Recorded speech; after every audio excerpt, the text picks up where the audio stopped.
Today, I find myself caught up in an intense story, a saga of love, trust, doubt, and ultimately, confrontation. The behavior of my wife has taken an unusual turn recently, and I'm trying to make sense of it all. First, a bit of context: I work night shifts, while my wife has a day job in a male-dominated field. She's been with her job for a few years now, and it's important to note that the opportunity for workplace relationships didn't exist in the past.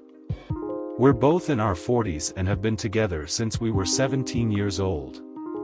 What's been bothering me is her newfound habit of spending more time with her female coworkers after work. She used to be quite responsible and rarely got carried away in social situations, so this change has caught my attention. There were even a couple of instances where she didn't come home until the morning, having indulged in drinks with her colleagues. Now, here's the most recent event that has left me puzzled. Last night, I wasn't scheduled to work, so I was in bed at a normal hour. I was awakened at 3 a.m. by the glow of her cell phone screen in bed. She wasn't being secretive with her screen, but it struck me as unusual. When I asked her about it, she mentioned that she was going for a walk with her coworkers before her 8 a.m. shift as a diesel mechanic.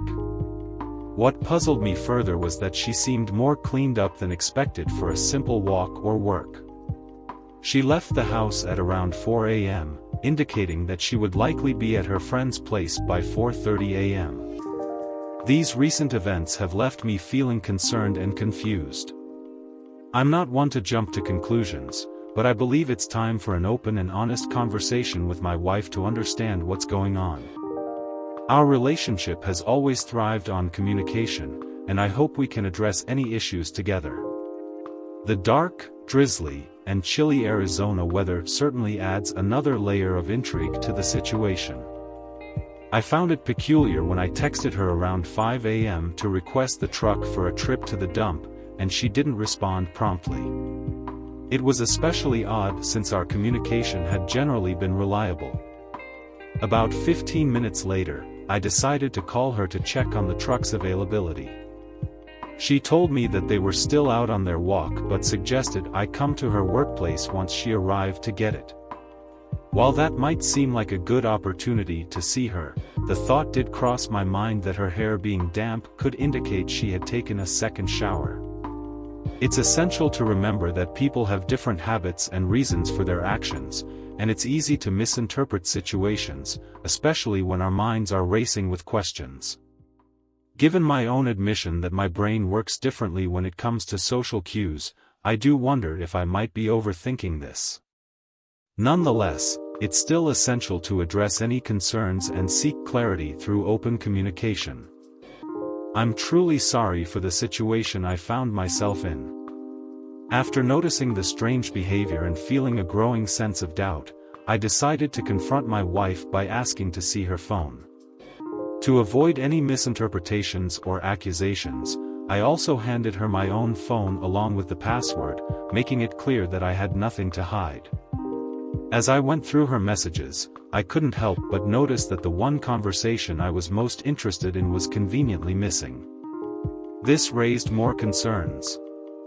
I decided to type in the phone number associated with this mysterious contact, and to my surprise, her boyfriend's name popped up. I handed the phone back to her and asked to see the texts with him. Her reaction was incredulous, as if she couldn't believe what I was asking. At this point, I felt compelled to share some of what I knew. I mentioned that I had seen texts between her and this person before she left home that day and after she returned. I also expressed my awareness of her being with him during a time when she was supposedly in Vegas. In response, she tried to act as if she had no idea why our phone carrier would have several pages of texting records between her and this person. Instead of engaging in a meaningful conversation or addressing my concerns, she simply stormed off upstairs and retreated to the bed. Feeling overwhelmed and hurt by the lack of communication and transparency, I made the difficult decision to pack a bag and leave. I needed some time and space to process everything that had happened and figure out how to move forward. I appreciate the advice I received from a police investigator about how to handle this confrontation. His insights were invaluable, particularly in cases where the guilty party might not readily admit to their actions. The investigator stressed that getting a confession, especially for lesser offenses than homicide, is rare. Even if they do confess, they often withhold crucial information. So, the goal was to gather as much information as possible without revealing the extent of my own knowledge. Starting the conversation with, "I know more than you think I know," was a crucial tip. It was a way to encourage honesty without tipping my hand. This was like a high-stakes poker game where showing my cards too early would be a mistake. The investigator also cautioned that searching her phone might yield nothing, as the guilty often hide or delete evidence in anticipation of a confrontation. What I needed to prove was the absence of text records and call logs, indicating gaps in communication. These gaps often corresponded with the times when they were together. So, I asked for her phone, as expected, and she countered by demanding access to mine. This is a common tactic. She seemed more concerned about what I might find on her phone than going through mine. She barely scrolled through my texts and didn't even venture into my pictures, which was interesting. Then, I went to her phone and typed in the number associated with the person I was concerned about. When I found no messages, I went back to his contact and showed her the lack of texts. She initially claimed they didn't talk much, but when confronted with the evidence of over 900 texts just last month, she admitted to deleting them, revealing a partial truth, that they were discussing a divorce, but she wasn't ready to tell me yet. Confrontations like these are emotionally charged and challenging, and I had to rely on the investigator's guidance to navigate through it. I've learned a lot from this experience, especially when it comes to how the guilty tend to react during confrontations.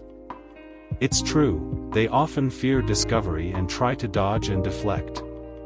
Expecting them to share information about their whereabouts without providing many details is a common occurrence.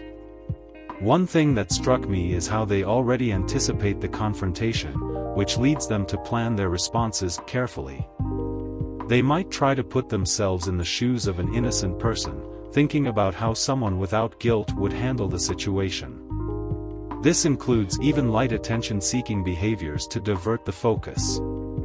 I recall that my adult daughter called my wife first and accused her before talking to me about the confrontation. Looking back, it's clear that this was an attempt to control the conversation and divert attention.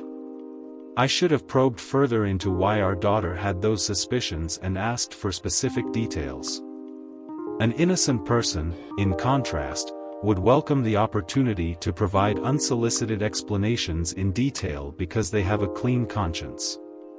Thinking about how an innocent person would handle the confrontation, they would likely be annoyed but ultimately cooperative when it comes to surrendering their phone. They'd respect the minor level of personal privacy that still exists and wouldn't put up much of a fight. Confusion would be more their response than anything else because they wouldn't have anything to hide or deceive about. They wouldn't need to rehearse their responses because they'd simply be telling the truth. The best lies often contain a kernel of truth within them. In my wife's case, she claimed she spent the day at a tattoo shop, supposedly getting sketches done. However, her story had some notable gaps. She didn't come home with any sketches, didn't take pictures of them, and had very few details to share about the experience. Instead, she showed me online pictures of what she supposedly wanted. Her timeline also raised questions. Her appointment was at 1 p.m., but she left the house at 11:30 a.m., which would have given her plenty of time for a 45-minute drive. Yet, she didn't return until around 6 p.m. This timeline discrepancy made me believe that she might have made an unscheduled stop before going to the tattoo parlor, possibly visiting his house. It's possible they went together, obtained an appointment card as a future alibi, spent some time together, and then returned home later. On the day of the confrontation, she mentioned that traffic was terrible, but there were no specific details about the cause of the traffic jam, like a notable accident. She also mentioned a visit to Home Depot in search of rings for a lifting strap but returned empty-handed.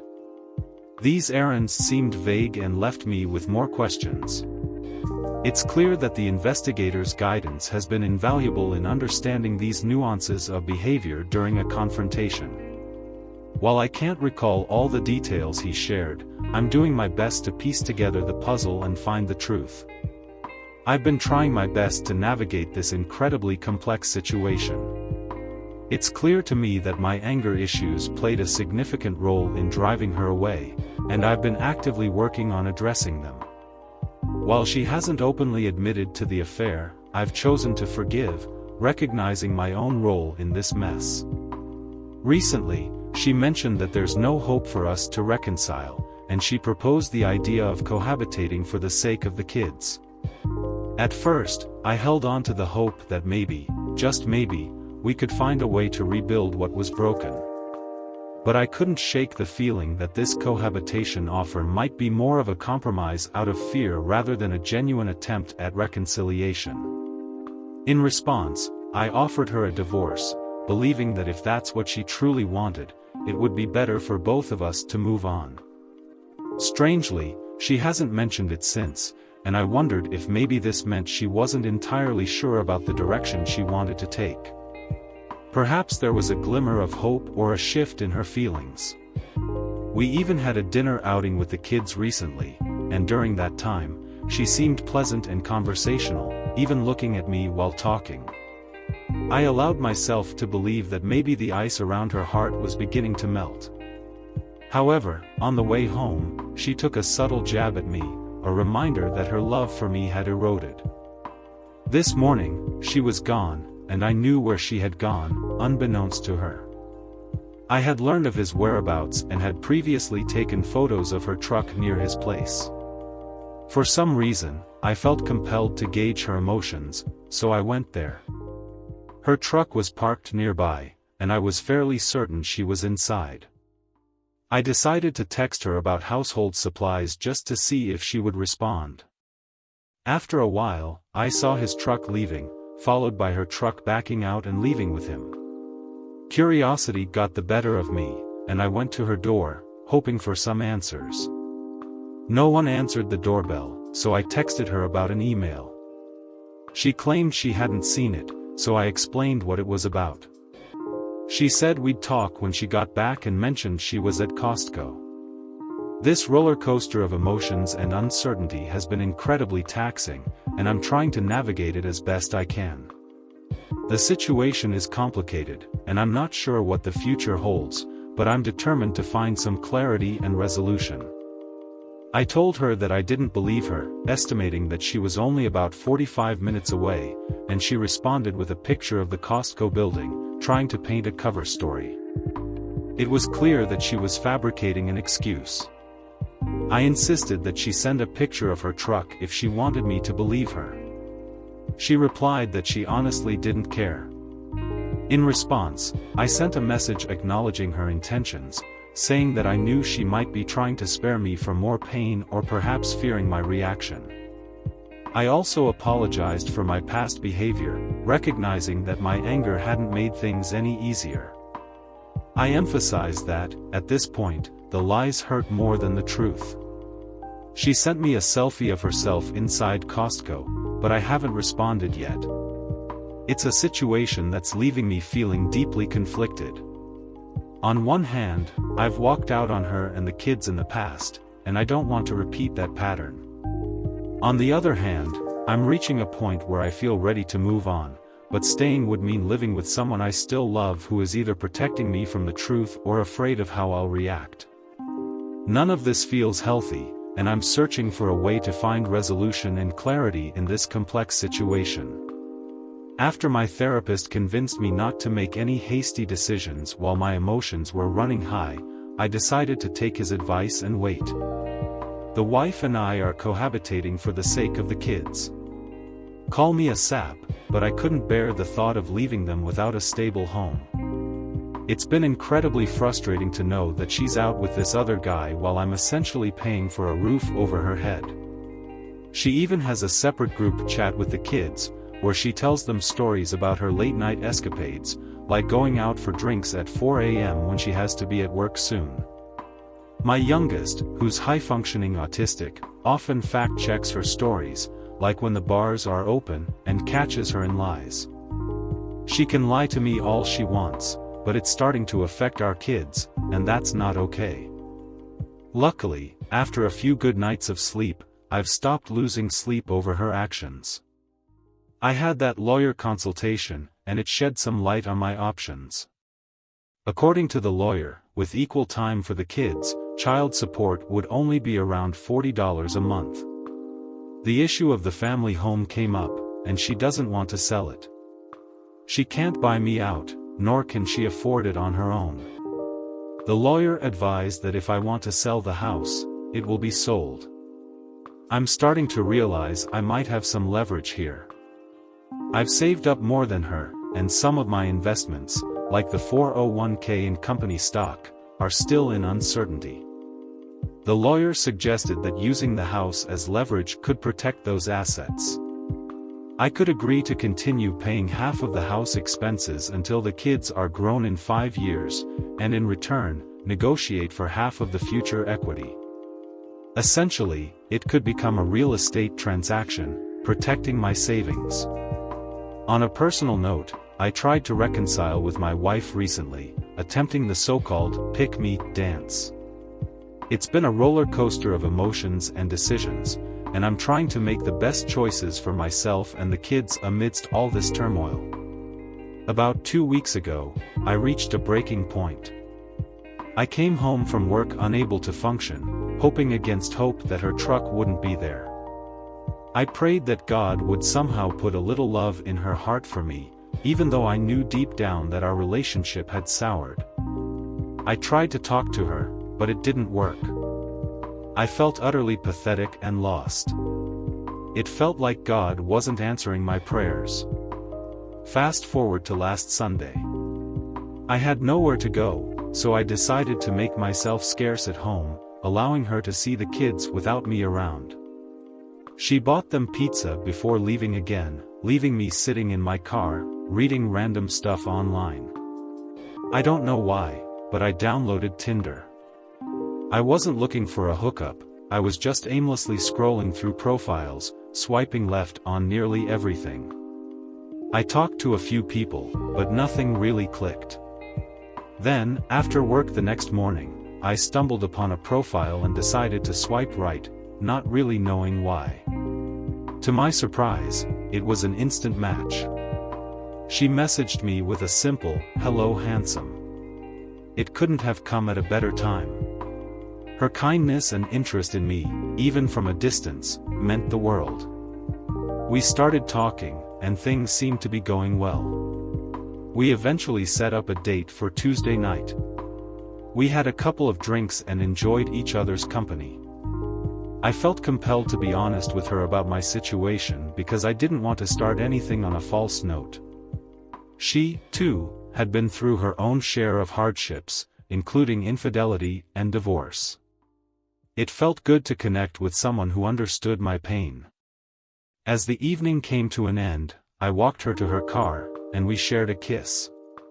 It was a moment of vulnerability and connection that I hadn't felt in a long time. I couldn't help but think about my situation. My wife had ended our marriage, and now all we had was a piece of paper. This new connection, though, gave me a glimmer of hope for the future. Thinking about this woman and the possibility of a new beginning has been incredibly calming for my restless mind.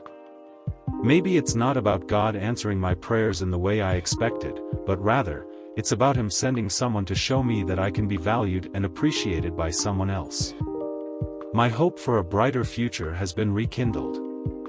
Whether this new relationship becomes something more or remains a passing moment, I'm grateful for the renewed sense of hope it has brought into my life.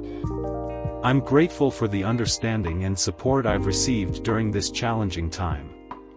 While it may seem like things are moving quickly, the truth is that my marriage had been in trouble for years. I had contemplated divorce for a long time but couldn't bring myself to take action, nor did I actively work to save the marriage. My wife's affair became the final catalyst for ending it, and looking back, maybe it needed to happen because neither of us was truly happy, and neither of us was willing to initiate the end. Reflecting on it now, I wonder if I would have acted differently if the situation were reversed. I've always been cautious about my interactions with other women, fearing that I might be a risk in some way. That distance I kept may have contributed to the distance that grew between my wife and me over the years. The happy memories of my wife now feel distant, almost like the memories of someone who has been terminally ill and has passed away. In such situations, you grieve the loss as soon as it happens, but acceptance comes more quickly because you've been aware of the inevitability of it. It's a complex mix of emotions, and I'm trying to navigate it as best as I can. I took a big step today by paying the retainer to get the divorce process started. It's been a tough journey, and it looks like cohabitation is coming to an end soon. My oldest son, who is 23 years old, and I have decided to become roommates in a new place. He's not on speaking terms with his mom right now due to her infidelity. One of the big hurdles ahead is selling the house. I'm looking to get my equity out of it because my soon-to-be ex-wife can't afford the mortgage payments, and the divorce settlement won't give her enough to buy me out. It did sting to pay that $2,500 retainer, but I believe it's worth it. Day trading has been a hobby of mine, and I'm pretty good at it. With more financial flexibility, I can execute larger trades. As for personal plans, I've always had my eye on a 1979 Fiat Spider convertible. I could never justify it as a responsible married man, but now I don't have to. Once this divorce is all said and done, I'm going to fulfill that dream and cruise around in a car I've wanted for a long time. I even hope the vanity plate Spider-Man is available when I get the car. Walking out of the lawyer's office today, I couldn't help but hear the lyrics, "Damn it feels good to be a gangsta," in my head. I do wonder how my soon-to-be ex-wife will react when she gets served and sees that I'm pushing for the sale of the house.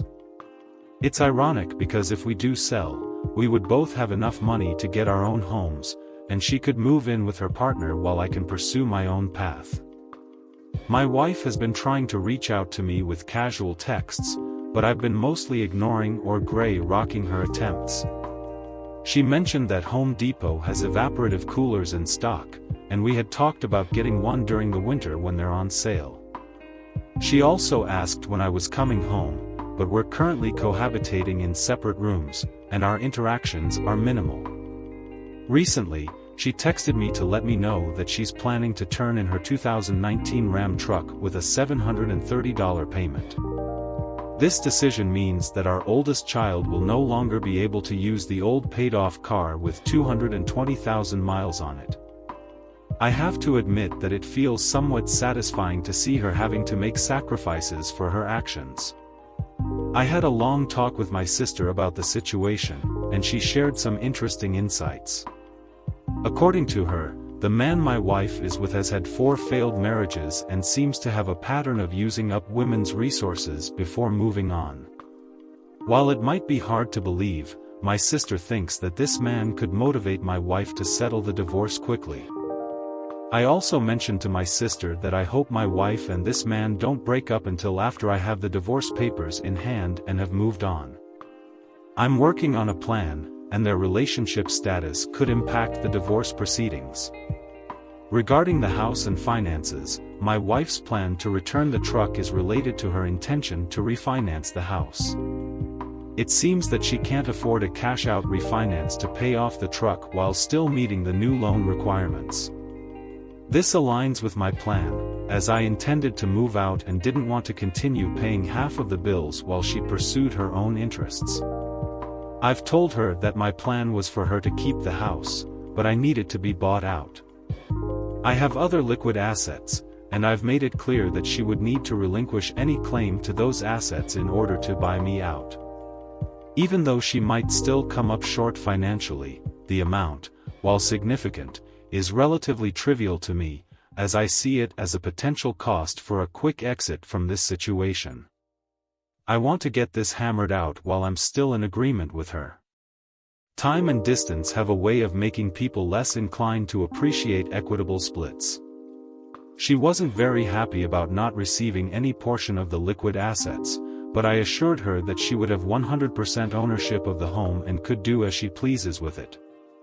This includes keeping it until the kids are all grown or even allowing her boyfriend to move in. I still have my guard up. Tomorrow, I'm getting my new house and signing affidavits with my lawyer. If you've been following my story, you know that my soon-to-be ex-wife of 19 years chose to have an exit affair, which I discovered back in March. Initially, I went through the pick-me-up phase, but after counseling, I realized that my life would be better without her. I found a rental house within walking distance of our current home so that our children, who are 13 and 14 years old, both boys, can come and go as they please. I even changed my work shifts to make it easier for me to get them to and from school. Tomorrow, I'll be getting the keys and moving into the new house. I've already arranged for the utilities to be turned on. Fortunately, I can afford to start over because I've been the financially stable one in the relationship. Additionally, I have a meeting scheduled with my lawyer to sign the affidavits for the divorce paperwork. My soon-to-be ex-wife and I have an agreement via email, and the lawyer will structure the paperwork accordingly.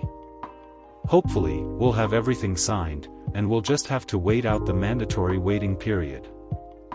I might be getting a little less than half, but if my sanity comes at a higher price, so be it. I also have some future unrealized restricted stock units from my job that have yet to vest, and the agreement includes her forfeiting any future claim to them. If I continue to stay at my current job, those shares will be worth a lot. I see no reason to leave the company I'm with, as they have been incredibly supportive, offering a 30-day leave of absence, including short-term disability. This whole experience has actually made me more loyal to my employer. Since she has a good job that pays well above the poverty line, I won't have to pay spousal maintenance.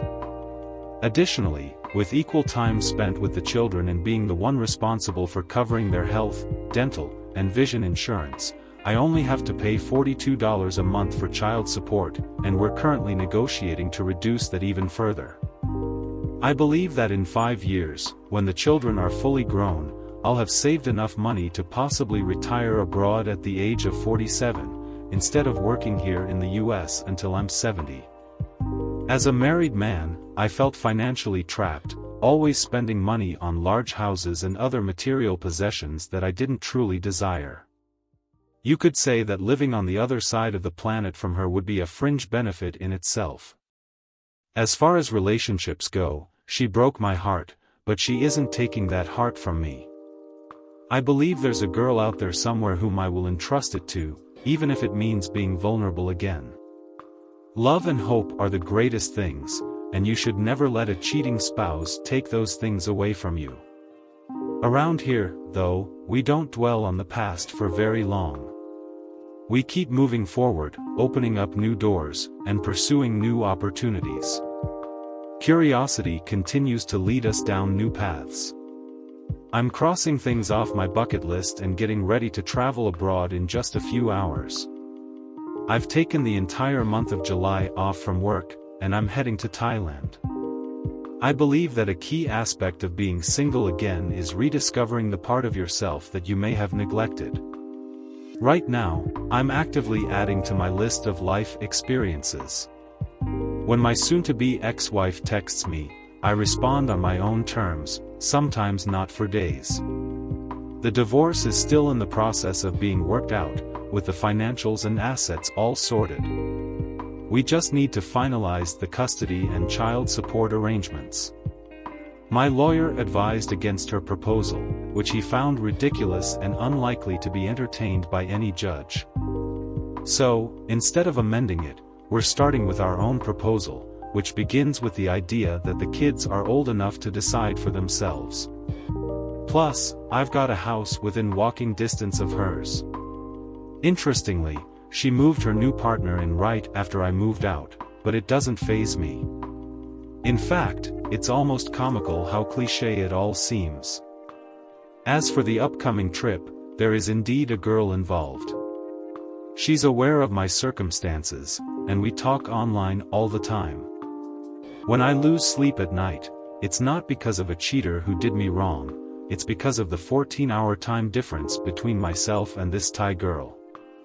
My advice to those who are still struggling is simple: keep moving forward. I got a divorce, and I'm moving forward with my life. To make a long story short, my divorce is now final. I left her after she had an exit affair, and while the custody and support aspects of the divorce didn't go exactly as I had hoped, I knew that the best-case scenario was just that, the best-case scenario. One positive outcome was that I convinced her to agree to put half of the child support into 529 college savings plans for our teenage boys. Since they are mostly grown now with few major milestones left, we settled on an alternate weekend custody schedule. This means that she has to handle transportation to and from school, and it allowed me to take on a travel position at work, which gives me about 15 hours of overtime each week, with meals paid for. Overtime doesn't factor into child support calculations here. I also updated my insurance at work and removed her from the policy, saving me more money. Her policy at work might end up costing her more than what she receives in child support. To add to it, I found out she has breast lumps. It's almost like karma for her actions with another man. I also updated my life insurance plans so that she doesn't benefit from them. Recently, I saw her in person when I gave her some money for one of the boys' medical needs, but I wasn't fazed by it. I didn't feel much of anything. I'm out here living my best life now, and I don't need any dark clouds to mess that up. For those of you who are just beginning this journey through a difficult time, keep on moving forward. You don't want to let the difficulties catch you resting. I had sleepless days. I begged for her back early on, and I had to take leave from work. But all I can say is, you will survive. Keep on keeping on. Karma seems to be rolling the dice now, and I tend to believe that justice eventually catches up with people, leading them to the outcomes they deserve. Recently, I found out that she got fired from her job, and it's somewhat fitting considering that's where she met her affair partner. Supposedly, she was being harassed by a coworker, reported it, and ended up losing her job. They might have suspected her of being the harasser, especially since she had already ruined 2 marriages. If her partner was also married when they had an affair with a coworker in the past, that history might not work in her favor if this escalates to a lawsuit. Now she's broke and jobless, burdened with heavy vehicle debt, and she has to sell the house she intended to keep. Moving is a challenge for her due to her bad back, and her boyfriend is old and might get stuck with the task. The crazy thing is, I know of a good job opportunity that offers better pay and benefits than her old job. Part of me wants to pass on this information, but another part of me just wants to sit back with some popcorn. My therapist told me a long time ago that it's not my responsibility to rescue her and not to carry the burden of doing so. So, extra butter on the popcorn it is then. Dear listener, if you have reached this far, please consider subscribing our channel as it helps and motivates us to continue our work.